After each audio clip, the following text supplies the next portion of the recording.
이번 시간부터는 자이노라는 분이 쓰신 주식 투자가 어려운 이유에 대해 공부해 보겠습니다. 자이노는 필명입니다. 이 글의 큰 장점은 우리와 같은 일반 투자자가 실전 투자 경험에 비추어 글을 작성했다는 점에 있습니다. 개인적으로 보석 같은 글이라 생각합니다. 이 글에 대해 이해한다면 주식 투자를 위한 90% 정도 준비가 끝났다고 생각합니다. 서점에 가면 주식 투자 관련 많은 책들이 있습니다. 워런 버핏, 피터 린치, 벤자민 그레이엄 등등 위대한 투자자들의 좋은 책들이 많이 있습니다. 이러한 책들은 가치 투자라는 큰 줄기에서 이 글과 맥락을 같이 합니다. 하지만 위대한 투자가들은 운영 금액 면에서나 기관 투자자로서 일반 투자자들과는 세세한 부분에서 차이를 보이고 있습니다. 또한 미국 시장과 한국 시장이라는 차이점도 있습니다. 또 서점의 유명 애널리스트, 유튜버들이 작성한 책들도 있습니다. 이 글과의 차이점은 자이노란 분은 일반 개미 투자자로서 실전에서 돈을 번 경험을 바탕으로 글을 썼지만 애널리스트나 유튜버의 책들은 실제 그들이 주식 투자로 돈을 벌었는지 확인이 되지 않습니다. 주식 투자는 반드시 실전에서 돈을 번 사람에게 배워야 합니다. 지식이 많은 사람, 말이 많은 사람에게 배우는 것과는 0.0001%라도 차이가 있습니다. 그 사소한 차이가 주식 투자의 성패를 좌우하는 것입니다. 이 글, 주식 투자가 어려운 이유를 처음 접하는 우리 자녀들이 용어의 생소함 등 내용이 어렵다는 이야기가 있었습니다. 내용이 워낙 훌륭해서 수정할 부분은 없으나 내용의 압축, 용어 설명, 필요 부분에 대한 추가 설명 등을 통해 아이들이 최대한 쉽게 이해할 수 있도록 공부 방향을 잡아볼 예정입니다. 자, 시작해 보겠습니다.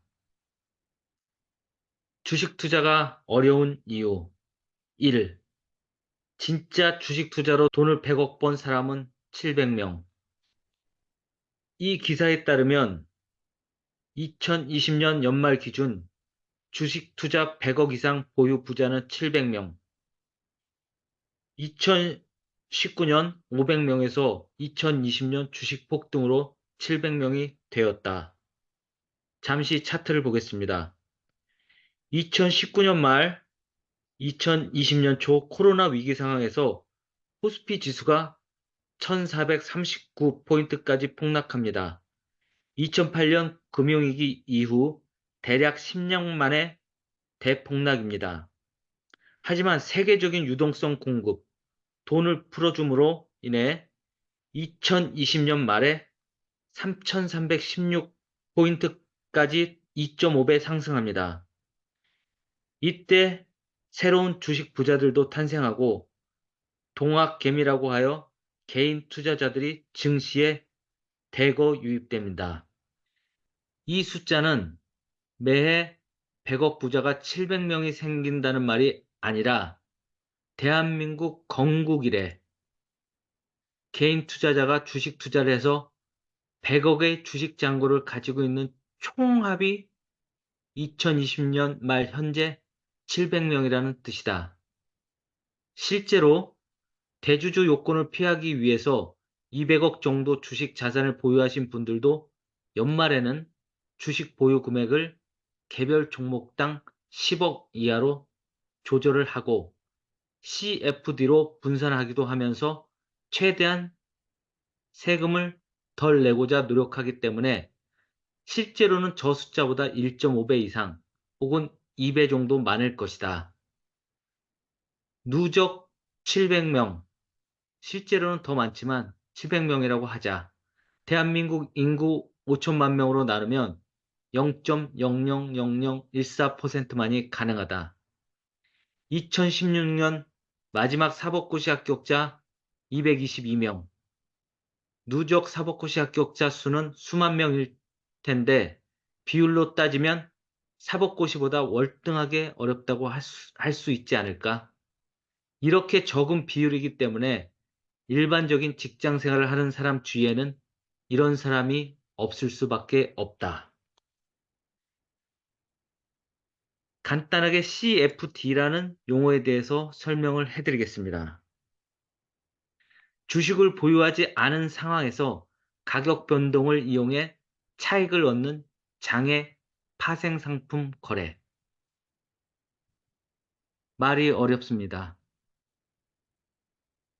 파생상품에는 CFD도 있고 선물 옵션도 있고 다양한 상품들이 존재합니다. 몰라도 됩니다. 주식 투자하는데 문제 없습니다. 이 챕터에서 관심을 가져야 할 부분은 두 가지입니다. 첫째, 주식 투자로 성공하는 것이 정말 어렵구나. 대부분 돈을 버는 부동산과는 차이가 있습니다. 두 번째, 주식 관련 세금입니다. 여기 보시면 대주주 요건을 피하기 위해서 200억 정도 주식 자산을 보유하신 분들도 연말에는 주식 보유 금액을 개별 종목당 10억 이하로 조절한다. 연말에 주식 보유 금액을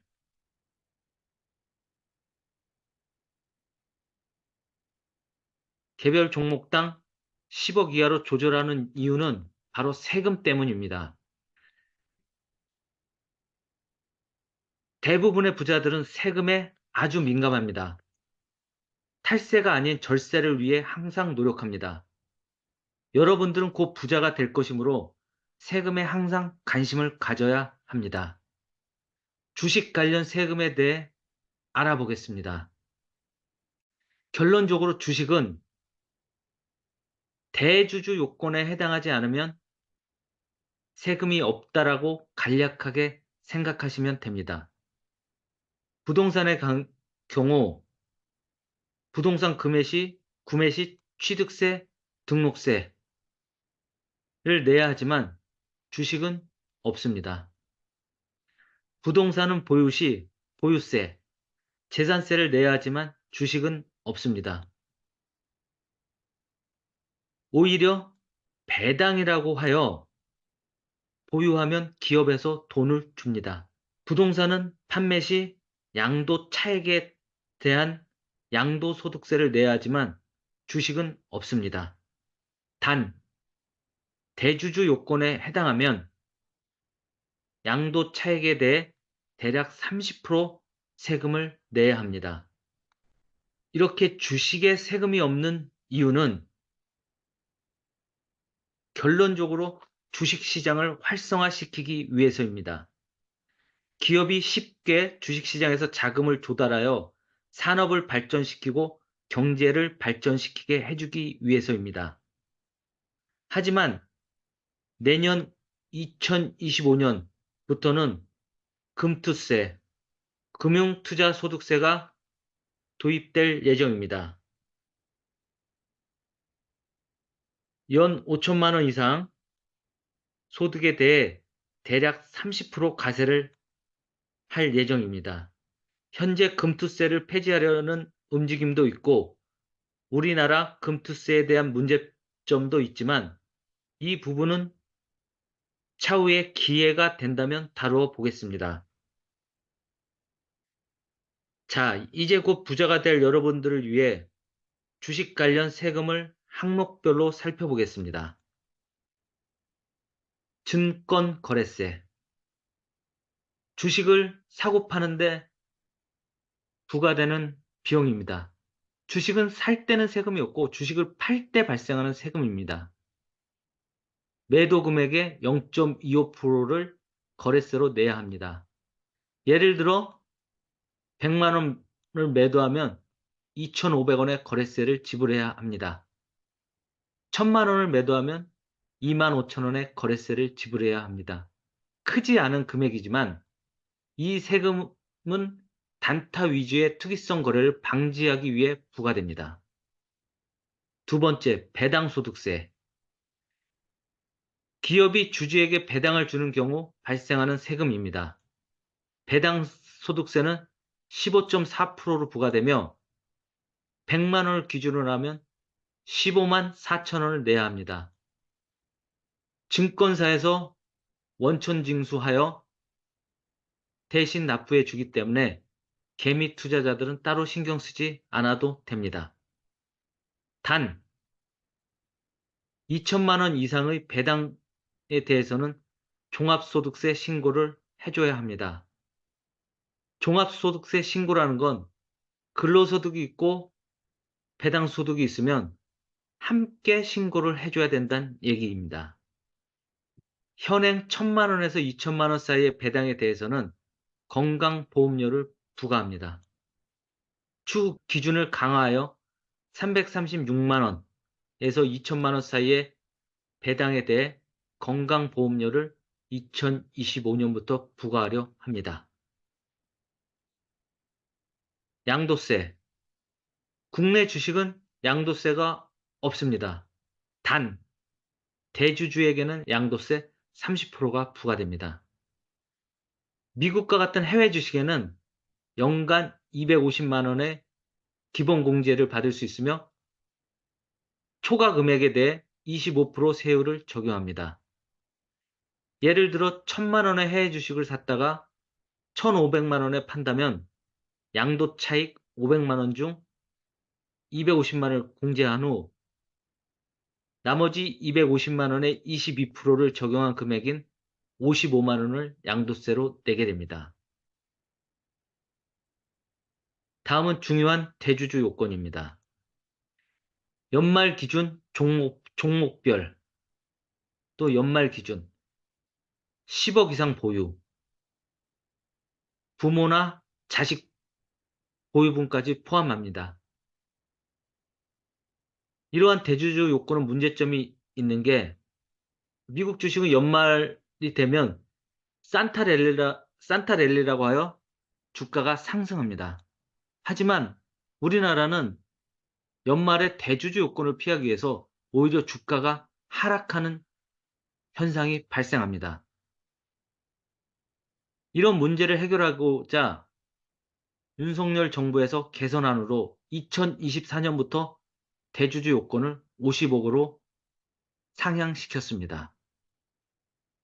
대주주 요건은 1번 또는 5월, 2번에 해당하면 대주주가 되는 것입니다. AND가 아니라 5월입니다. 코스피 시장에서는 개별 종목의 1% 이상 지분을 보유한 경우, 코스닥에서는 개별 종목의 2% 이상 보유한 경우, 대주주 양도세는 주식을 1년 미만 보유한 경우 30%, 1년 이상 보유한 경우 가세표준 3억 이하에 대해서는 20%, 가세표준 3억 초과에 대해서는 25%를 부과합니다. 가세표준이라는 것은 팔 때 양도 차익을 의미합니다. 다음 시간에는 주식 투자가 어려운 이유 2. 주식 1타 강사에게 배우기가 어렵다에 대해서 이야기해 보겠습니다.